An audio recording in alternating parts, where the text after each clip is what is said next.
Gold, trusted gold buyers. మీరు తాకట్టు పెట్టిన బంగారాన్ని విడిపించి ఈ రోజు ఉన్న మార్కెట్ ధరకు కొనబడను. అంటున్నారు ఎప్పుడు ఎలక్షన్స్ వచ్చినా నెక్స్ట్ కాబోయేది సీఎం కేసీఆర్ మాత్రమే అనేది. అంత కాన్ఫిడెన్స్ మీకు ఎందుకు ఉంది? ఇప్పుడు బయటికి వెళ్తే ప్రజలు బీఆర్ఎస్ వైపు ఇంకా చూడట్లేదు అనేది, ఎందుకంటే రీసెంట్గా జరిగినటువంటి 2 ఉప ఎన్నికలు కావచ్చు, ఆ తర్వాత వచ్చినటువంటి పంచాయతీ ఎన్నికలు కావచ్చు, లేటెస్ట్గా జరిగినటువంటి మున్సిపల్ ఎన్నికల్లో అక్కడ మెజారిటీ కాంగ్రెస్ వైపే కనిపించింది. 2 ఉప ఎన్నికలు కాంగ్రెసే గెలుచుకుంది కదా. ఉప ఎన్నికలు మా ఎన్నికలు ఇప్పుడు మా ప్రభుత్వం ఉన్నప్పుడు జరిగిన అన్ని ఉప ఎన్నికల్లో కూడా మేమే గెలిచినాం. రైట్. ఆనాడు మునుగోడు ఉప ఎన్నికైనా, నారాయణఖేడ్ ఉప ఎన్నికైనా, హుజూర్ నగర్ ఎన్నికైనా మెజార్టీ ఉప ఎన్నికలు మొత్తం కూడా మేమే గెలుచుకున్నాం. అయినంత మాత్రాన మరలా మేము గెలవాలని చెప్పేసి లేదు, అంతే కదా. ఆ ఉప ఎన్నికలు గెలుచుకున్నాం. ఆనాడు మున్సిపాలిటీలో 140లో 132 సీట్లు గెలుచుకున్నాం. మొన్న ఉన్నప్పుడు కూడా మొత్తం కూడా మా వాళ్ళే ఉన్నారు కదా. జెడ్పీలు 32 మేమే గెలుచుకున్నాం, అయినా కాంగ్రెస్ గెలిచింది కదా. కాబట్టి వాళ్ళకంటే మంచి ఫలితాలు ఇవాళ వచ్చినాయి. మా జనగామ లాంటి నేను 60% గెలవచ్చు, కానీ ఓవరాల్గా 30-35% వార్డు సభ్యులు కానీ సర్పంచ్లు కానీ ప్రభుత్వం ఏది ఉంటే అదే గెలుస్తారు. కానీ ప్రభుత్వానికి వ్యతిరేకంగా రెండో సంవత్సరం మొదట్లోనే సర్పంచ్లో బ్రహ్మాండంగా గెలిచినాం. రెండవది మున్సిపాలిటీలో కూడా ఎన్ని వార్డు గెలిచామనుకుంటున్నారు? మా దగ్గర మేము గెలవడం కాదు, చాలా గెలిచిన వాటిల్లో ఒక 40 సీట్లు గెలిచేది ఉండే. 20 సీట్ల వరకు వాళ్ళ రిజల్ట్ వచ్చింది. 119 వాళ్ళు ఉన్నాయి. 119లో వాళ్ళకు 39% వస్తే మాకు 30% వచ్చింది. ఓటింగ్ అనేది వాళ్ళకు వచ్చింది చాలా తక్కువ. ఆనాడు 2 మున్సిపాలిటీలో 3 మున్సిపాలిటీలో గెలిచింది కాంగ్రెస్ పార్టీ. 140లో 2-3 గెలిచింది కదా, అయినా నెక్స్ట్ అసెంబ్లీలో గెలిచింది. మేము గెలిచింది ఇవాళ ఎంత? 20 గెలిచినాం. 20లో 9గా వాళ్ళు గెలిచిండ్రు. 40 మున్సిపాలిటీలో స్పష్టమైన మెజార్టీ మాదే. కాబట్టి మున్సిపాలిటీలో మాకు బాగా వచ్చింది. గ్రామ పంచాయతీ సర్పంచ్లలో 1/3 సీట్లు గెలిచినాం. ఇవాళ ఉప ఎన్నికలు అంటే మీకు తెలిసి ఏ విధంగా జరిగిందో, ఆ ఉప ఎన్నికలు ఏ విధంగా మొత్తం కూడా అన్ని మేము చేసినా అంతే చేసినాం, వాళ్ళు కూడా అంతే చేస్తారు. కాబట్టి అవన్నీ గీట్రాయి కాదు. ప్రజల్లో స్పష్టంగా అసలు ఇంత తక్కువ టైంలో 2 సంవత్సరాల్లోనే ఇన్ని సీట్లు గెలవడం అనేది ఏ రాజకీయ పార్టీ ఏ రాష్ట్రంలో కూడా గెలవలే. ఒకటే బీఆర్ఎస్ పార్టీ గెలిచింది. బీజేపీ మీద ఇంతకుముందు ఏదో 8 సీట్లు గెలిచింది అనుకున్నాం. బీజేపీ సర్పంచ్లో మొత్తం రౌట్ అయిపోయింది. మున్సిపాలిటీలో కూడా వాళ్ళు గెలుస్తాం అనుకుని కూడా గెలవలేకపోయింది. కాంగ్రెస్ బీజేపీ గెలిచిన దగ్గర 3-4 గెలిచింది తప్ప బీజేపీ ఒక నిజామాబాద్ ఒక కరీంనగర్ వీళ్ళు వాళ్ళు కలిసి చేసింది తప్ప ఇండివిజువల్గా బీజేపీ గెలిచిన స్థానమే లేదు.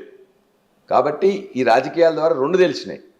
ఒకటి, ఇవాళ ఇక్కడ పోటీ కేసీఆర్ గారి బీఆర్ఎస్ పార్టీకి కాంగ్రెస్ పార్టీకి మాత్రమే ఒకటి. రెండవది, కాంగ్రెస్ పార్టీ చాలా ఫాస్ట్గా మొత్తం కూడా తన యొక్క ఓటింగ్ అనేది కోల్పోతున్నది. మాకు 16% వచ్చిన మున్సిపాలిటీలో పార్లమెంట్ నుంచి వెళ్ళి 32% కంటే డబుల్ పెరిగినట్టే కదా. 16% ఆ రోజు వస్తే ఇలా 32% వచ్చింది. మరి 16 నుండి 32% వస్తే మేము పెరిగినామా లేకపోతే వాళ్ళు పెరిగినరా? కాబట్టి బీజేపీ 0 అయిపోయింది, కాంగ్రెస్ 50% పడిపోయింది. కాబట్టి ఇవాళ అవునన్నా కాదన్నా అన్ని వర్గాలు రైతులు మొత్తం కూడా ఏడుస్తున్నారండి. నీళ్లు రావు, కరెంటు 12 hours 13 hours ఉండదు. కనీసం పండు మంచిగా పండాలని చెప్పేసి అంటే దానికి సంబంధించిన యూరియా ఇవ్వరు. రైతు బంధు 3 సార్లు 3వసారి ఇప్పుడు ఎగబెట్టిండ్రు. దీనికోసం వాళ్ళందరూ కూడా మోసపోయింది. 10,000 ఇస్తా అంటే కేసీఆర్ 15,000 ఇస్తా అన్నాడు. కౌలు రైతులకు ఇస్తా అని చెప్పిండ్రు. వాళ్ళందరికీ ఈవెన్ కూలీలకు కూడా ఇస్తా అని చెప్పిండ్రు. బోనస్ మొత్తం వడ్లకు ఇస్తా అని చెప్పేసి సన్న వడ్లని 20% పండే సన్న వడ్లకు పరిమితం చేసింది. కొన్న తర్వాత కూడా 2 నెలల దాకా ఇవ్వరు. ఆ బోనస్ లాస్ట్ ఇయర్ ఇప్పటిదాకా ఇవ్వలే. ఈ విధంగా వ్యవసాయ రంగం మొత్తం కూడా, ఇరిగేషన్ రంగం మొత్తం కూడా కుప్పగూలింది. అదేవిధంగా నువ్వు చెప్పిన అనేక స్కూటీలు ఇస్తానంటివి, 2,500 మహిళలకు ఇస్తానంటారు, 4,000 పింఛన్ వేస్తానంటారు, ఇంట్లో 2 ఇస్తా అంటారు, ఒకటి కూడా ఇవ్వలే కదా. ఏదో అరకొర ఏదో బస్సు ఫ్రీ ఇచ్చిన అంటారు, మగవాళ్ళందరూ కూడా డబల్ చేసిండ్రు. కాబట్టి ప్రజలు తెలివైన వాళ్ళు. ఇవాళ కూల్చుడు దోచుకోవడం తప్ప ఈ ప్రభుత్వం దగ్గర ఏం లేదు. పేద ప్రజలది కూలుస్తున్నారు, పెద్ద వాళ్ళది కూల్చింది లేదు ఒక్కడు కూడా. పేద ప్రజలది కూలుస్తున్నారు, అది బాధాకరం. నువ్వు వెలుగుమట్లలో జరిగిందేంటి? 1000 మంది ఉంటే వాళ్ళందరినీ కూల్చి వాళ్ళు ఉన్నదాన్ని ఏదో కట్టుకున్నారు కదా, నువ్వు రోడ్లు వేస్తే అయిపోయేది కదా. నీ ప్రభుత్వ భూమి కూడా కాదు, భూదాని భూమి వాళ్ళందరూ కూడా తీసుకుంటే పట్టాలు ఇచ్చిన దాంట్లో మళ్ళీ రెండోసారి పట్టాలు ఏదో 300 మందికి ఇచ్చిండ్రు. 3 మంత్రులు కలిసి అనుకొని చాలా బ్లేమ్ అయిన తర్వాత ఇవాళ మొత్తం రాష్ట్రం మొత్తం దేశం మొత్తం కూడా అరే పేదవాళ్ళని ఒక గాజాలోనో ఇంకొక దగ్గర ఇరాన్ యుద్ధం జరుగుతుంటే అక్కడ ఏ విధంగా బాంబులు వేసినారో అట్లా చేసినట్టున్నది. అది మనం చూస్తున్నట్టయితే ఆ ఏరియల్ విజువల్ చూస్తుంటే ఏ మీడియాని కూడా పోనీయలే. పోలీసుల యొక్క ప్రతాపం వాళ్ళని చూపించేసి అత్యంత పేదవాళ్ళు ఏమవుతుందండి ఇస్తే వాళ్ళకి, వాళ్ళ దగ్గర ఉన్నది కదా, వాళ్ళు ఏమున్నది, వాళ్ళు ఓ దగ్గర ఇల్లు ఉన్నోళ్ళ ఇల్లు లేక కూలీ చేస్తూ ఉన్న వాళ్ళందరిది ఓ ఇది చిన్నది 60 గజాలు 70 గజాలు కట్టుకుంటే దాన్ని కూలగొట్టి నీ ప్రతాపమా, వాళ్ళ మీద నీ ప్రతాపం. ప్రభుత్వం ఎప్పుడు కూడా తల్లిలాగా తండ్రిలాగా ఉండాలి, లేని వాళ్ళ కోసం చేయాలి. ఉన్నవాడు ఎవడన్నా సంపాదించుకుని మంచిగా చేసుకుంటాడు, డబ్బున్నవాడు మాట్లాడగల శక్తివాడు కొట్లాడేవాడు ఎట్లా చేసుకుంటాడు. వాళ్ళ కోసం మనం ప్రభుత్వాలు రాజకీయ పార్టీలు చేయాల్సింది లేదు. ఎవరైతే మాట్లాడలేడో వాళ్ళ మాట రాజకీయ పార్టీ మాట్లాడాలి, ఎవడైతే కొట్లాడలేడో వాళ్ళ తరఫున కొట్లాడాలి, ఎవరైతే రాయలేడో వాళ్ళ తరఫున రాయగలిగేవాడే రాజకీయ నాయకుడు, రాజకీయ పార్టీ. కానీ నీ రాజకీయం అంతా ఏంటి, సంక్షేమం చేస్తా అని ప్రభుత్వ భూమే, ఆ ప్రభుత్వ భూమి వాళ్ళే కదా, ప్రజలే కదా. ప్రభుత్వం అంటే ప్రజలు కాదా? ఆ ప్రజలు తీసుకుంటున్న దాన్ని వాళ్ళని దాని మీద దాడి చేసి వాళ్ళందరినీ కూడా ఎల్లగొట్టాల్సిన అవసరం ఉన్నదా? 3 మంత్రులు ఉండి పెద్ద కోటీశ్వర్లు, వేలకు అధిపతులు, మాత్రం సెన్స్ ఉండి పేద ప్రజలు ఉన్నారని చెప్పేసి ఎవడున్నది వాడిని వెరిఫై చేసి నిజంగానే నువ్వు ఇవ్వదలుచుకుంటే ముందే చెప్పి అరే బాబు నువ్వు ఇల్లీగల్గా ఉన్నావు అని చెప్పేసి అంటే పోడావాడు. ఇల్లీగల్గానే ఉన్నాడు అనుకోండి, వాడికి ఇల్లు లేదనుకోండి, ఇవ్వరాదండి ఏమవుతుంది? పేదవాడే కదా, ఎవడు వాడు అక్కడ పోయిన ఇంకో ఇల్లు ఉన్నవాడు కానీ ఇంకోటి ఉన్నాడు లేడు. 450 మందికి ఇచ్చింది కదా, ఇంకో 550 మంది ఉన్నారు అక్కడ అంతే. కాబట్టి ప్రభుత్వం యొక్క ఆలోచన ఎట్లా ఉన్నది, పేద ప్రజల పట్ల వాళ్ళ తీరు ఎట్లా ఉందనేది ఈ సంఘటనలతోని ముసి రివర్ ఫ్రంట్లో జరిగే ఇవాళ దురాగతాలు కానీ లేకపోతే అక్కడ కానీ ప్రజలు గమనిస్తున్నారు. అందుకే వ్యవసాయ రంగంలో కానీ లేకపోతే పేద ప్రజల యొక్క వాళ్ళ వైఖరి కానీ ఇవన్నీ చూసిన తర్వాత వచ్చే ఎన్నిక ఎప్పుడు వస్తుందని చెప్పేసి తప్ప ఎన్నిక ఎప్పుడు వచ్చినా కూడా బీఆర్ఎస్ పార్టీ మెజార్టీ కాదు థంపింగ్ మెజార్టీతో అన్ని సీట్లు కూడా గెలుచుకుంటారు. అయితే ఈ మధ్య కాలంలో ఎందుకని మళ్ళీ బీఆర్ఎస్ బీజేపీలో కలిసిపోతే దానికి సంబంధించి రాయబారాలు కూడా అవుతున్నాయి.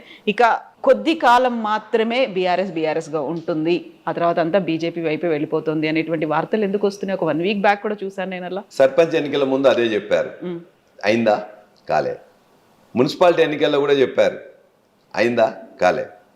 నిన్న రాజ్యసభ ఎన్నికల్లో కూడా చెప్పారు వాళ్ళకి 8 ఉన్నాయి, మీకు 37 ఉన్నాయి, ఒకవేళ మీ దాంట్లో చూసుకుంటే కూడా 27, 28 వస్తే ఆ 8తో కలిసి అయిపోతుంది, ఆల్రెడీ కలిసిపోతుందని చెప్పారు. అయిందా? ఈ ప్రచారం అనేది 2014 నుండి జరుగుతున్నది. 2014 నుండి ఇప్పటి వరకు బీఆర్ఎస్ బీజేపీ కలవలేదు. కాబట్టి కలవదనే ఆశాభావంతోనే ఉన్నాం, కలవదని చెప్పేసి నేను అనుకుంటున్నాను. ఏమంటారు ఇట్లాంటివన్నీ విపరీతమైనటువంటి ఆరోపణలు లేకుంటే ప్రచారాలు, ఇంత క్యాంపెయిన్ పెద్ద ఎత్తున జరుగుతుంటే కేసీఆర్ ఏమంటుంటారు? అసలు ఎప్పుడు బయటికి రారు, మాట్లాడరు, అసలు ఎదురు చూస్తున్నారు. వాటికి సమాధానం చెప్పకపోవడమే చాలా మంది చూస్తారు కదా. కేసీఆర్ గారు మౌనమే పెద్ద ఆన్సర్ అందరికీ. ఆన్సర్ చాలాసార్లు కేసీఆర్ గారు ఎందుకు మాట్లాడలేదు, మాట్లాడితే ఇట్లా ఎందుకు మాట్లాడాడు, మాట్లాడకపోతే ఎందుకు మాట్లాడలేదు, ఉంటే అక్కడే ఎందుకు ఉంటున్నాడు, లేకపోతే ఇక్కడే ఎందుకు వస్తాడు. ఆయన నవ్వినా మాట్లాడినా నడిచినా ఇక్కడ ఉన్న ప్రతిదీ కూడా ఇలా వార్తే. కాబట్టి ఆయన 2001 నుంచి వెళ్ళి ఇప్పటి వరకు ఆయన ఎట్లా ఉండాలో అట్లే ఉన్నాడు, ఎప్పుడు మాట్లాడాలో అప్పుడే మాట్లాడాడు, ఎప్పుడు ఎవరికి ఏం చెప్పాలో అదే చెప్తాడు.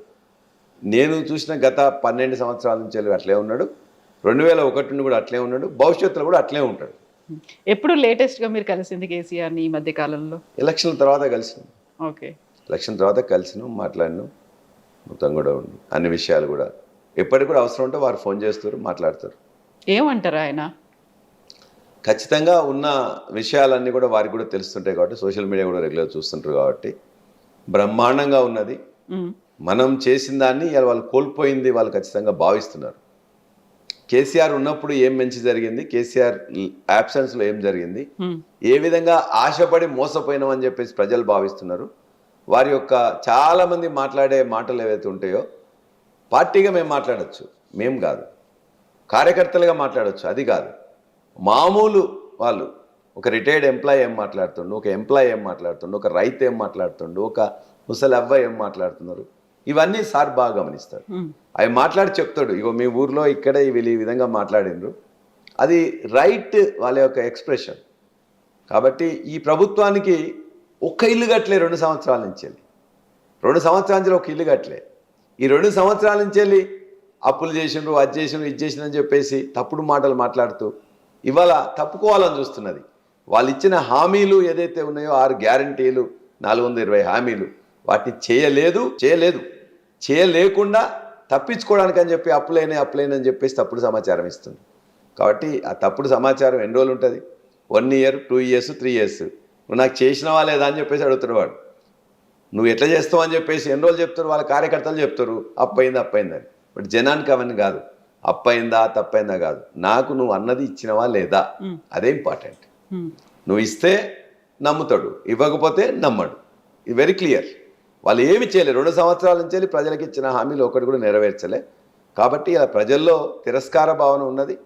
ఏదో ఇక్కడ వాళ్ళు ఏదో 25 లక్షలు జరిగిన ఓట్లలో మున్సిపాలిటీలో ఉన్నట్లయితే వాళ్ళకు 15 లక్షలు వస్తే మాకు 10 లక్షలు వచ్చినాయి. కాబట్టి అందులో మాది 16% నుంచి 37% అయింది. నీది ఎక్కడుందో నువ్వు ఎక్కడేసే గొంగలో అక్కడే ఉంది. సో ఇదే రిపీట్ అవుతుందా జెడ్పీటీసీ ఎంపీటీసీల్లో కూడా? ఖచ్చితంగా మొన్నటి కంటే గ్రామ పంచాయతీ ఎన్నికల కంటే మున్సిపాలిటీలో బ్రహ్మాండంగా వచ్చినాం. మున్సిపాలిటీ కంటే ఎంపీటీసీ జెడ్పీటీసీ వాళ్ళు పెడితే బ్రహ్మాండంగా మేమే గెలుస్తాం. సో వెయిటింగా ఖచ్చితంగా. ఎప్పుడైనా దేనికి, మొన్న కూడా మేము 2 చూసాం కదా, దేనికి కూడా మేము ఇవాళంతా కూడా సిద్ధంగా ఉండి ఏ విధంగా కొట్లాడినామో, రేపు పొద్దున నువ్వు ఎంత మోసం చేసినా, ఎన్ని క్యాంపులు పెట్టినా, ప్రజా తీర్పు అనేది ఇంపార్టెంట్. ప్రజలు మాకు ఇచ్చిండ్రు. నువ్వు తొండి చేసి ఓట్లు వేయకుండా మమ్మల్ని కిడ్నాప్ చేసి కండువా కప్పి బెదిరించి అన్ని చేసి ఉండొచ్చు. ప్రజల తీర్పు అయితే స్పష్టం కదా. ప్రజల తీర్పులో ఎక్కువ సీట్లు గెలిచి మెజారిటీ ఓట్లు గెలిచినావు. నువ్వు గెలిచినట్లయితే ఇవన్నీ చేయాల్సిన అవసరం లేదు కదా. కాబట్టి ప్రజల తీర్పు అనేది ఇంత పవర్లో ఉండి, ఇన్ని డబ్బులు పెట్టి, ఇంత గుండాయిజం చేసి, ఇంత పోలీస్ వ్యవస్థను ఉపయోగించి, రెవెన్యూ వ్యవస్థను ఉపయోగించేసి ఇన్ని చేసినా కూడా ప్రజలు స్పష్టంగా ఇవాళ నువ్వు మొత్తం నీకే ఇవ్వాలి, 99% నీకు ఇవ్వాలి, కానీ 30% మాకు ఇచ్చిండ్రంటే సీట్లు చాలా గొప్ప విషయం. ఇప్పుడు కవిత ఇంత అగ్రెసివ్గా మాట్లాడడానికి లేదు, నాకు ఒక నాన్ కోఆపరేషన్ అనేది పార్టీ వైపు నుంచింది, నాకు అసలు సపోర్ట్ చేయలేదు, సీనియర్ లీడర్లు ఎవరు నాతో పాటు లేరు అని ఇప్పుడు చెప్పడానికి రీజన్ ఏమని మీరు అనుకుంటున్నారు? ఇప్పుడు తను బీఆర్ఎస్ పార్టీతో డిఫర్ అయింది. తను ముఖ్యమంత్రి కావాలనుకుంటున్నది. ముఖ్యమంత్రి కావడానికి రేవంత్ రెడ్డి అనే అతనే ముఖ్యమంత్రి అయింది కాబట్టి నేను కూడా ఎందుకు కావద్దనే మాట తను మాట్లాడిండ్రు. కాబట్టి వాళ్ళ ఇక్కడ బీఆర్ఎస్లో ఉన్నట్లయితే ఖచ్చితంగా రేపు వాళ్ళు ఉన్నారు కాబట్టి తర్వాత అవకాశం కేసీఆర్ తర్వాత ఆమెకు రాదు అని చెప్పేసి ఒక నమ్మకం ఆమె కుదిరినట్టుంది. ఎవరికి ఇస్తారు ఏంటి అనేది ఇప్పటిదాకా ప్రజలు ఉంటారు, ఎన్నుకోవాలి, ఎమ్మెల్యేలు ఉంటారు. ఆ తర్వాత కేసీఆర్ గారు పార్టీ అధ్యక్షుడు కూడా తన యొక్క నిర్ణయం అనేది ఉంటుంది. ఈ క్రమంలో ఆమెకు రాదు అని చెప్పేసి ఆమెకు నిరాశ చెందిన తర్వాత ఆమె పోయినట్టు తెలుస్తున్నది. ఎందుకంటే నేను చాలాసార్లు కూడా మాట్లాడుతూ చెప్తున్నారు, నేను ముఖ్యమంత్రిని అవుతాను, ఫస్ట్ ఉమెన్ సీఎం తెలంగాణకి అనేది. సరే ఓకే, వారి యొక్క ప్రతి మనిషి కూడా ఆశాజీవి, ఆమె కూడా ప్రయత్నం చేసి ముఖ్యమంత్రి అయితే బాగానే ఉంటుంది. కానీ నిన్ను అసలు కవిత ఈ రోజున ఈ పార్టీలో ఇంత రావడానికి వారి తండ్రి గారిది ప్రోత్సాహము, తండ్రి గారి అవకాశాలు ఇవ్వడము, వారు ఇక్కడ ఉద్యమంలో తను ఉండడం, ఇవన్నీ కూడా కలిసి వస్తేనే కదా అయింది. కాబట్టి నిన్ను ఇప్పటిదాకా తయారు చేసింది కేసీఆర్ గారే కదా. కాబట్టి అటువంటి కేసీఆర్ గారి మీద ఇటువంటి యుద్ధం చేయడం అనేది అది అనైతికం, అది సరైనది కాదు. ఇవాళ కేసీఆర్ గారిని బాధ పెట్టడం, కేసీఆర్ గారిని ఇబ్బంది పెట్టడం తప్ప మరొకటి తప్పు కాదు. మీ ప్రయత్నాలు మీకు ఉన్నట్లయితే రాజకీయంగా మనతో డిఫర్ అయిపోతుందని చెప్పేసి అంటే బాగుంటుంది. రాజకీయంగా ఏం డిఫర్ అవుతున్నారు? చిన్న ఏదైతే కాంగ్రెస్ పార్టీ ఇచ్చిన అంశాలు ఏదైతే ఉన్నదో దాన్ని బట్టి మాట్లాడుతున్నారు. కాబట్టి మా యావత్తు పార్టీ కూడా ఏం భావిస్తున్నది, కాంగ్రెస్ చేతిలో ఒక ఆయుధంగా మారిందని చెప్పేసి భావిస్తున్నది తప్ప మరొకటి కాదు. ఇప్పుడు కవిత అంత క్లియర్గా నేను తెలంగాణకు ఒక సీఎం కాబోతున్నాను, ఫస్ట్ ఉమెన్ సీఎం అని చెప్పడానికి కూడా ఇంటర్నల్గా బీఆర్ఎస్ పార్టీలో గతంలో ఉన్నటువంటి కొంతమంది మినిస్టర్లు కూడా నెక్స్ట్ సీఎం కేటీఆర్ అనే ఒక ప్రొజెక్ట్ అయింది. ఆ తర్వాత అలాంటి క్యాంపెయినింగ్ చాలా జరిగింది కాబట్టి ఇంటర్నల్గా ఏదో జరిగింది, ఇద్దరి మధ్య ఏదో క్లాష్ వచ్చింది. మరి కేసీఆర్ ఎవరి వైపు ఉన్నాడు, బోల్డ్ అని ఊహాగానాలు అయితే ఉన్నాయి కదా. అప్పుడు ఆ టైంలో ఏం జరిగింది, ఎందుకని తను బయటికి వెళ్ళాల్సి వచ్చింది, ఎందుకని తను అంత తీవ్ర స్థాయిలో మాట్లాడాల్సి వచ్చింది? నెక్స్ట్ మళ్ళీ సీఎం అయ్యేది కేసీఆర్ గారు, అది నిర్వివాదాంశం. కేటీఆర్ గారు మరొకరు వచ్చినా కూడా తర్వాత అవుతారు కావచ్చు, కానీ ఈసారి మళ్ళా ముఖ్యమంత్రి అయ్యేది కేసీఆర్ గారే కాబట్టి వారి ఊహాగానాల మీద స్పందించడం అనేది మరొక ఊహాగానం అయితే జ్యోతిష్యం అయితే తప్ప మరొకటి కాదు. ఖచ్చితంగా నెక్స్ట్ జరిగే ఎన్నికలు ఎప్పుడైనా ఆ ఎన్నికల ద్వారా బీఆర్ఎస్ పార్టీ పూర్తిగా అధికారంలోకి వస్తుంది, కేసీఆర్ గారు ముఖ్యమంత్రి అవుతారు. కాబట్టి కేసీఆర్ గారు ముఖ్యమంత్రి అవుతున్నప్పుడు వాళ్ళ వీళ్ళని చర్చ కూడా అవసరం. సో కేసీఆరే ముఖ్యమంత్రి అవుతారు ఇంత క్లియర్గా చెప్పినప్పుడు కూడా తనకున్నటువంటి కాన్ఫిడెన్స్, ఈ మధ్యన తను మాట్లాడుతున్నటువంటి తీరు, ఇవన్నీ కూడా నెక్స్ట్ నేనే అవుతాను, దానికి కావాల్సినటువంటి ఎక్సర్సైజ్ అన్నీ చేస్తున్నాను అనే ఒక మాట. మనిషి ఆశాజీవి, ఎన్ని ప్రయత్నాలను చేయొచ్చు. కవిత గారేంటి, కేసీఆర్ గారు ఏంది అనేది తెలంగాణ ప్రజలకు మొత్తం కూడా తెలుసు. ఇవాళ వారు కేసీఆర్ గారి మీద కొట్లాడుతున్నట్టు తెలుస్తున్నది. కాబట్టి అందులో దానివల్ల కాంగ్రెస్కు ఉపయోగం తప్ప మరొకటి కాదు. కాంగ్రెస్కు ఉపయోగపడాలని చేసే మీ చర్య ఏదైనా కూడా ప్రజలు ఆమోదించరు. ఇవాళ కొద్దిమంది పిడికెడు మంది ఇవాళ పెయిడ్ ఆర్టిస్టులు మీతో పాటు ఉంటే ఉండొచ్చు తప్ప ఇవాళ యాక్చువల్గా ఈ పార్టీ నుంచి ఒక నాయకుడు కానీ కార్యకర్త కానీ ఇవాళ కవిత గారితో ఎవరు కూడా వెళ్ళరు. ఇప్పుడంతా ఆల్ ఎలోన్ తనే ఫైట్ చేయాలా, ఇంకా 16th తను అటెండ్ అవ్వాల్సి ఉంది, లీగల్ టీంతో నేను చర్చిస్తున్నాను అనేది ఒక మాట చెప్పారు తను. వారికి కావాల్సిన సపోర్ట్ వారికి ఉన్నదని చెప్పి వారు భావిస్తున్నారు. కాబట్టి దాని గురించి నేను మాట్లాడడం అనవసరం. కాబట్టి వారు ఇంతకుముందే నేను చేసుకున్నా అని చెప్పేసి అంటున్నారు కదా, అప్పుడు ఇంకా ఎక్కువ కూడా ఇప్పుడు సపోర్ట్ దొరుకుతుంది వారికి. ఓకే, ఇప్పుడు అనర్హత వేటుకు సంబంధించి మనం మాట్లాడుకుంటే గతంలోనే కడియం శ్రీహరి ఒక మాట అన్నారు, కవిత అంత తీవ్ర స్థాయిలో రెస్పాండ్ అవ్వడానికి కూడా ఇంటర్నల్గా ఏదో జరిగింది. తను ఒక మాట చెప్పారు, కేసీఆర్ చుట్టూ దయ్యాలు ఉన్నాయి, వాళ్ళ వల్లే కేసీఆర్ దాకా నేను రీచ్ అవ్వలేకపోతున్నాను, అందులో మీరు కూడా ఉన్నారు అనేది కడియం శ్రీహరి అంటున్నారు. మీ వల్లే కుటుంబం విచ్ఛిన్నమైందని, మీ పాత్ర ఎంత ఉంది అందులో? అతను ఒక ఊసర వెళ్ళి ఒక ముసలి అతను మాట్లాడే మాటలకి ఈ రోజున విలువ అనేది 0. అతను మాట్లాడే ఒక వయస్సు మీరిన తర్వాత వయోభారంతో ఎక్కువ కూడా ఏంటంటే కొన్ని మతిమరుపు మాటలు, కొన్ని కావాలని చెప్పేసి అబద్ధపు మాటలు ఉండొచ్చు, కానీ అతనికి ఈ రోజున ఈ రాష్ట్ర రాజకీయాల్లో అతని విలువనే 0 అయినప్పుడు అతని మాటలను మనం పట్టించుకోవాల్సిన అవసరం లేదు. కేసీఆర్ కుటుంబం ఏం విచ్ఛిన్నం కాలేదు. కేసీఆర్ గారి కుటుంబం ఒక 3-4 కాదు, 60 లక్షల మంది బీఆర్ఎస్ పార్టీ సభ్యులు, 4 కోట్ల మంది తెలంగాణ సభ్యులు అందరు కలిస్తేనే కేసీఆర్ గారి కుటుంబం. కేసీఆర్ గారి కుటుంబంలో ఇంతవరకు నన్ను కేసీఆర్ గారు కానీ, శోభమ్మ కానీ, కేటీఆర్ గారు కానీ, ఈవెన్ కవిత గారు కానీ ఒక మాట నన్ను ఎప్పుడు కూడా ఎవరు అనలేదు. భవిష్యత్తులో కూడా అంటారని చెప్పి నేను అనుకోను. ఏమన్నా ఉన్నట్లయితే కేసీఆర్ గారి కీర్తి బాగా ఉన్నప్పుడు తన దగ్గర మేమందరం కూడా చాలా చిన్నవాళ్ళం, అది కంటిన్యూ కావడానికి మేము ప్రయత్నం చేసిన వాళ్ళం తప్ప ఇటువంటి ఊసర వెల్లులు ముసలిస్తే కొంత మమ్మల్ని దగ్గర తీయడం వారికి నచ్చని అంశం. మమ్మల్ని దగ్గర తీసినా కూడా మేము పనిచేసే వాళ్ళం తప్ప నీలాగా పదవులు మాత్రమే పొంది ఇవాళ ఆ విధంగా మాట్లాడడం అనేది వారికే తగు. కేసీఆర్ గారు వారికి ఏం తక్కువ చేసిందని ఎంపీ చేసిండు ఆయనను, ఆ తర్వాత డిప్యూటీ చీఫ్ మినిస్టర్ చేసిండ్రు, ఎమ్మెల్సీగా 2 సార్లు చేసిండ్రు, నీ కోరిక మేరకు ఎమ్మెల్యేని చేసిండు, ఆ తర్వాత మళ్ళీ నీ కూతురికి ఎంపీ టికెట్ ఇచ్చిండ్రు, నీకు కావాల్సిన ఇల్లు కట్టుకోవడానికి పైసలు ఇచ్చిండ్రు, మిగతా ఎక్కడెక్కడ పార్టీ ఎలక్షన్ అయితే డబ్బులు ఇచ్చిండ్రు, నిన్ను ఏ విధంగా నువ్వు ఏది అడిగినా కూడా నీకు అన్ని విధాలుగా చేసిండు కదా. ఇవాళ కేసీఆర్ క్షమాపణ చెప్పాలనే దశకు నువ్వు చేరినావంటే దేనికి క్షమాపణ చెప్పాలి? నీకు ఎమ్మెల్యే టికెట్ ఇచ్చినందుక, ఎమ్మెల్సీ టికెట్ ఇచ్చినందుక, డిప్యూటీ చీఫ్ మినిస్టర్ చేసినందుక, నిన్ను ఎమ్మెల్యేగా చివరిగా ఎమ్మెల్యే చేసినందుక, నిన్ను ఎక్కడ ఏది తక్కువ చేసిన? 2013లో మీరు పార్టీలోకి వచ్చిన తర్వాత 2023లో మీకు లాస్ట్ ఎమ్మెల్యే టికెట్ ఇచ్చి నీ కూతురికి ఎంపీ టికెట్ ఇచ్చి నీ కూతురికి ఎంపీ టికెట్కి అయ్యే ఖర్చు కూడా ఇచ్చిన తర్వాత ఇన్ని పదవులు అనుభవించి నువ్వే పెద్ద బ్రహ్మాండమైన నాయకుడు అని చెప్పేసి నువ్వు పాట పాడి ఇవాళ ఈ విధంగా మాట్లాడడం అనేది ఏ విధంగా కడియం గారికి నైతికం? అందుకే ఆయన ఒక పెద్ద ఊసరవెల్లి. ఎన్టీ రామారావు గారిని మోసం చేసి చంద్రబాబు నాయుడు పంచం చేరండి, చంద్రబాబు నాయుడుని మోసం చేసి కేసీఆర్ దగ్గర చేరండి, కేసీఆర్ గారిని మోసం చేసి ఇవాళ రేవంత్ రెడ్డి దగ్గర చేరండి. రేపు రేవంత్ రెడ్డి మోసం చేసిన తర్వాత మళ్ళీ ఎవరి దగ్గర చేరుతారో చూడాలిగా. అప్పటి వరకు ఆయన వయసు అనుకూలిస్తే ఎక్కడ చేరుతారో చూడాలి.